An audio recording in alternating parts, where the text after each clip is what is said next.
So a pretty big story broke over the weekend. I want to give you the specifics of it and then break it down. Donald Trump Jr. and Trump aides were reportedly open to foreign help in 2016 election beyond Russia. According to a report from the New York Times, the president's eldest son and other aides met with an emissary for the United Arab Emirates and Saudi Arabia, who said the country's leaders wanted to help Donald Trump win. Okay, so this is now example number 3,426 of me saying, I told you so, and this is where I would say the real scandal lies. I think I get so frustrated with the nonstop Russia narrative because Dems take the weakest case, because Trump has actually done many policies that crack down on Russia, that have escalated with Russia, like bombing the Syrian government, for example. So Dems take the weakest case and they harp away on that, and they also overreach in the sense that they say, oh, I think he's Vladimir Putin's puppet, or he's guilty of some kind of treason or something. So I'm very skeptical of that narrative because I don't see evidence for that narrative. What I'm not at all skeptical of, because I see a tremendous amount of evidence for it, is that Donald Trump and his administration in general are totally corrupt, totally bought and owned by the Israeli government and various Gulf states, specifically Saudi Arabia. But now, as you're about to see, there's evidence for the UAE as well. So one of the things that I bring up all the time that I'm happy to say that there are other outlets that have now picked up on it and they talk about it from time to time. And I think it's because I kept hammering away on it. It was a story that kind of went under the radar originally, which I couldn't understand for the life of me. But Donald Trump registered 8 new businesses in Saudi Arabia when he was on the campaign trail. So just imagine for a split second if Donald Trump registered 8 new businesses in Russia when he was on the campaign trail. That would be talking point number 1 of the Democrats. But he didn't register 8 new businesses in Russia. He registered 8 new businesses in Saudi Arabia. So, again, you want to talk about some sort of a pay-to-play situation. You want to talk about corruption. You want to talk about, hey, I'm going to be your business partner, and then I'm going to help you with policy. Well, there you go. This is it right here. And remember, he did a multi-billion-dollar weapons deal with Saudi Arabia. So, not only is there, him getting something out of the situation, he is delivering on it with policy for Saudi Arabia and a bunch of other countries. He's not delivering on it with Russia because, again, he's done many policies that escalate with Russia. So, enough conjecture and pontificating here. Let's get into the specifics. Here's what they say. Russia isn't the only country Donald Trump Jr. was open to meeting with about getting a boost for his father's presidential campaign. According to a report from the New York Times on Saturday, the president's son also met with an Israeli social media specialist and an emissary for the United Arab Emirates and Saudi Arabia, who said the countries wanted to help Donald Trump win. On August 3rd, 2016, Trump Jr. took part in a meeting with Eric Prince, a Trump booster, founder of the private security firm Blackwater. He's a war criminal, by the way, and brother of Education Secretary Betsy DeVos. George Nader, a business executive and emissary for the princes of Saudi Arabia and the United Arab Emirates, and Joel Zamel, an Israeli expert in social media manipulation. The men met at Trump Tower in New York, according to a report from Mark Mazzetti, Ron Bergman, and David Kirkpatrick. Nader told Trump Jr. that the princes of Saudi Arabia and UAE were, quote, eager to help Trump win the White House, saying they believed he was a strong leader who would, quote, fill the power vacuum they thought President Barack Obama had left in the Middle East. I'm going to break that down for you more in a second. Zamel's company, Psy Group, had put together a proposal for an online manipulation program to help elect Trump using thousands of fake accounts to promote him on Facebook.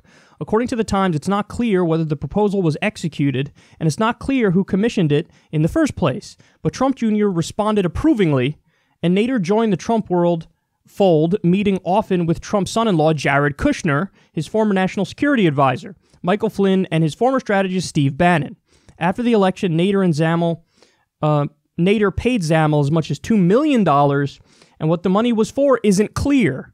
White Knight, a Philippines-based company linked to Zamel, reportedly provided Nader with an elaborate presentation about the importance of social media campaigning in Trump's win.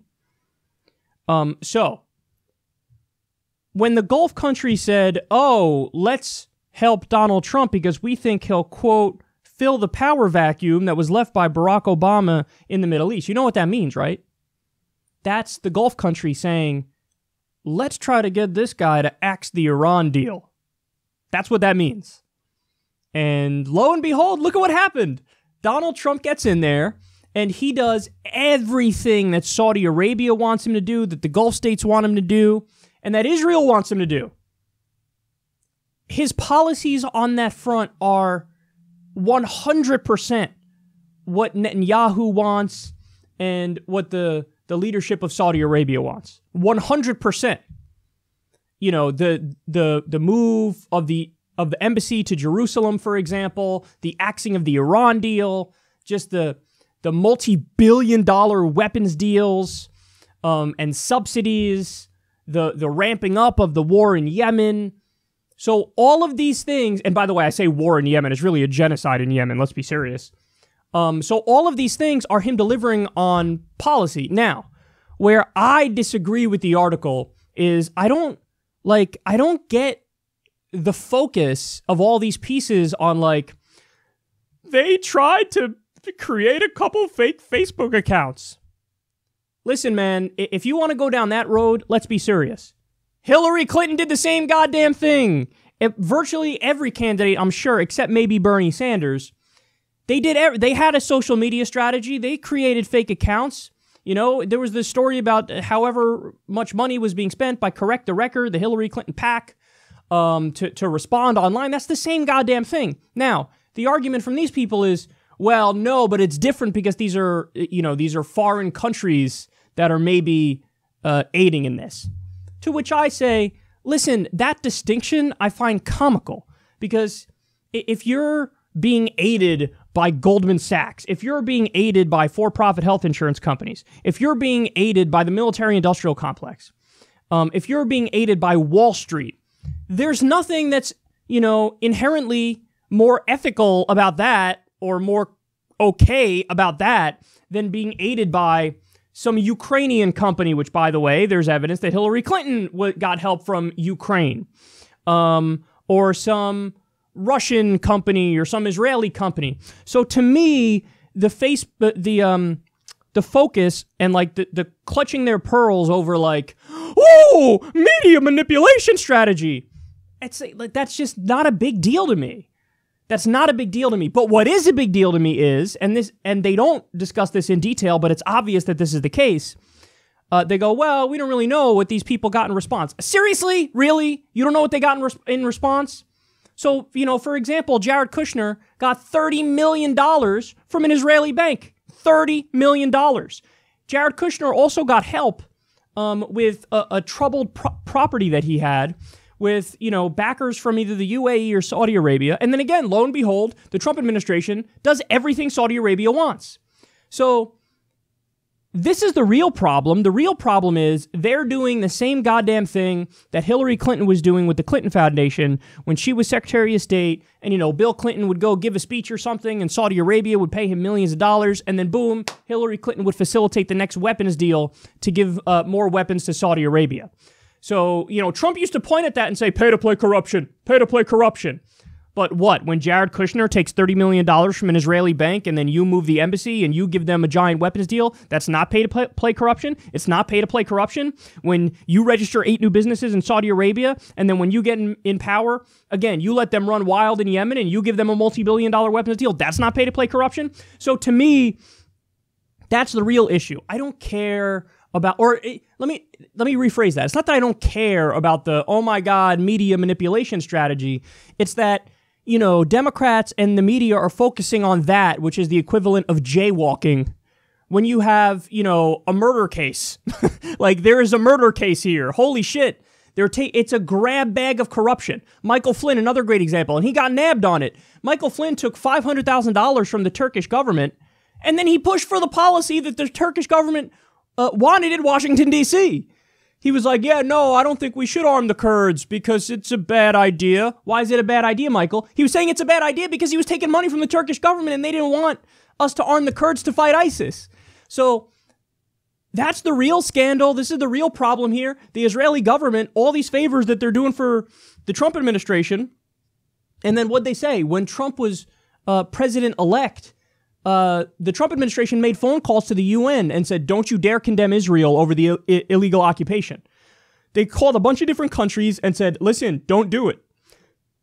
So that's, paying for that policy. That's what Israel did. These are the real scandals here. Now, furthermore, you might say, well, okay, but what is it with the UAE? Like, so you brought up the UAE also. Well, I don't know. Let's take a look. State Department announces over $450 million in weapon sales to Qatar, UAE, despite Gulf blockade. Wow, look at that. So they were overriding some previous policies to do favors for UAE, and it turns out that UAE was doing favors for them.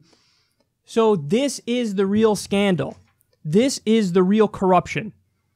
And, I want to beg the Democrats, please focus on that angle of it. Don't focus on the media manipulation strategy. Ooh! Because if you do that, it's so easy for Republicans to turn around and say, Hillary was doing the same shit. Because they're right, she was. So I don't think the media manipulation thing is the real angle of this and the real smoking gun and the real gotcha.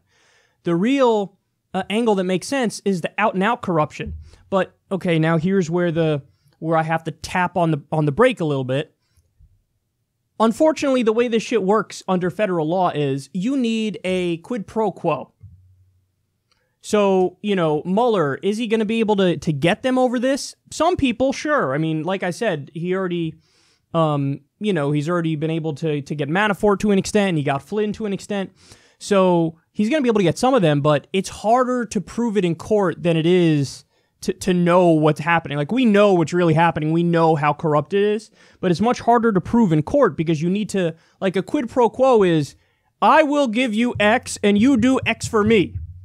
And so if you don't have, like, on video or on some sort of audio recording that, back and forth, well, then it's harder to prove this in court. So I don't know if they're going to be able to prove it in court, but it's clear that that's what they're doing. And if you don't see that that's what they're doing, then you're the biggest sucker in the world. So in other words, the guy who was like, oh, I'm going to drain the swamp, I'm going to make America great again. No, this is the epitome of the swamp. You are the swampiest swamp thing that I've ever laid my eyes on. And it's him and everybody he's surrounded by, and everybody he was surrounded by. It was him, it's Manafort, it's Flynn, it's fucking Kushner. It's all of them. They were all looking to get money and looking to get favors, and then they would turn around and use U.S. policy to help out the people that just paid them. I mean, that's exactly what this is. So I would hope that this is big enough to tank a lot of people in the administration. I don't know if ultimately they'll be able to get Trump on it, but listen, there should be enough in a world that made sense to say, okay, this guy's guilty of 42 different versions of corruption. But then, of course, the question becomes, then what? Like, he already violated the Constitution in a variety of different ways. I mean, the Emoluments Clause, I think he already violated, and there are court cases that have been ruled they can proceed. So that's one way in which you can get Trump. Another way in which you could get Trump, which the Democrats will never do because they're pathetic, is to point out how the recent bombings of the Syrian government are 100% illegal and unconstitutional, and that's an impeachable offense. But they'll never focus on that.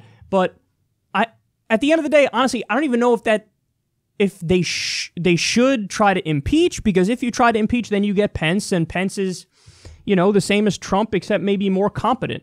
And he, minus the mean tweets. Same odious right-wing policies, but more competent. So I don't know what makes sense going forward, but what I do know is this motherfucker and everybody around him totally guilty of a bunch of different varieties of corruption, and this makes it crystal clear.